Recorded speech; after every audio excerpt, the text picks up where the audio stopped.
રાજુલા શહેરમાં સ્વામિનારાયણ સંપ્રદાયના મહત્ત્વપૂર્ણ અને પવિત્ર એવા શ્રી સ્વામિનારાયણ મુખ્ય મંદિર ભક્તિનગર ભેરાઈ રોડ રાજુલા ખાતે આજે ધાર્મિક ભાવના અને ભક્તિથી ભરપૂર વિવિધ કાર્યક્રમો યોજાયા.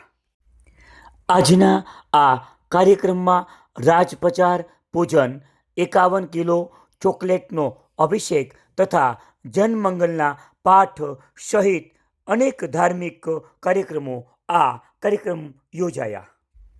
આ કાર્યક્રમ દરમિયાન સમગ્ર મંદિર પરિસર ભક્તિના રંગે રંગાઈ ગયેલ અને સમગ્ર પરિસરમાં જય જય સ્વામિનારાયણના ગગનભેદી જયઘોષથી ગુંજી ઉઠ્યું હતું.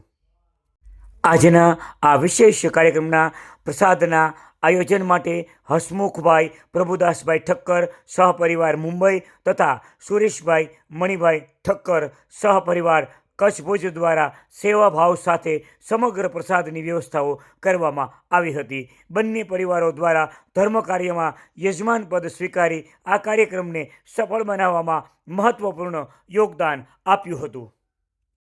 આ કાર્યક્રમને વધુ વિશેષ બનાવતા રાજુલા શહેરના જૂના સ્વામિનારાયણ મંદિર તરફથી શ્રી નારાયણ સ્વામીએ પણ ખાસ ઉપસ્થિત રહીને હાજરી આપી હતી. આજે ભગવાન સ્વામિનારાયણ પૂર્વે 200 વર્ષ પહેલાં સંવત 1882ના વસંત પંચમીને દિવસે શ્રીજી મહારાજે વડતાલ ધામની અંદર હરિમંડપમાં બેસીને શિક્ષાપત્રી લખી અને 200 વર્ષ પૂર્ણ થાય છે.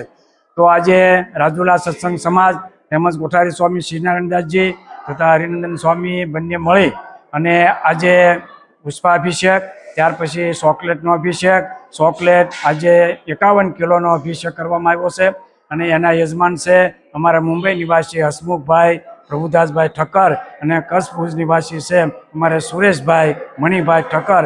આ બે યજમાનો દ્વારા આજે હરિભક્તોને દરેકને ભાઈઓ બહેનોને લાભ આપવામાં આવ્યો છે.